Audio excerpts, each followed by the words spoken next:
Selamat siang Indonesia. Anda menyaksikan seputar Bali terkini pukul 11 WITA bersama saya Dwi Vera. Meningkatkan kualitas pendidikan, pemerintah Indonesia dan Inggris menandatangani nota kesepahaman kerjasama dalam penelitian dan inovasi. Pernyataan tersebut disampaikan Duta Besar Inggris untuk Indonesia, Muazzam Malik di Nusa Dua, Badung. Muazzam Malik mengatakan untuk mengembangkan pendidikan, Indonesia harus memiliki sumber daya manusia yang maju. Muazzam Malik juga mengatakan, pemerintah Inggris mengundang mahasiswa untuk kuliah di universitas-universitas terkemuka di Inggris.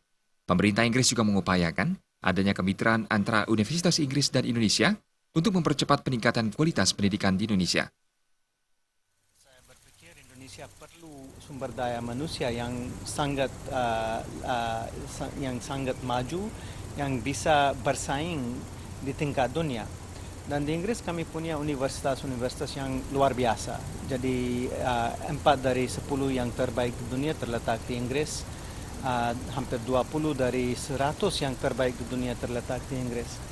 Jadi pemerintah saya mengundang mahasiswa Indonesia untuk kuliah di Inggris, untuk ambil pendidikan tinggi yang berkualitas dan yang sebenarnya juga lebih murah daripada negara-negara lain termasuk Singapura, Australia, AS dan negara lain.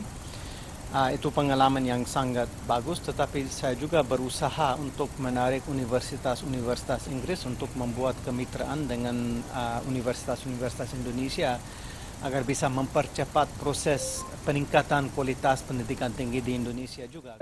Muazzam Malik berharap masyarakat Indonesia agar mampu menguasai bahasa Inggris dengan baik, karena bahasa Inggris merupakan bahasa internasional. Dengan menguasai bahasa Inggris, orang-orang Indonesia akan dapat memainkan peran yang lebih di dunia internasional. Agus Cahaya dan Yudi Partana, Bali TV. Sekian seputar Bali terkini kali ini. Terima kasih untuk perhatian Anda. Salam Indonesia.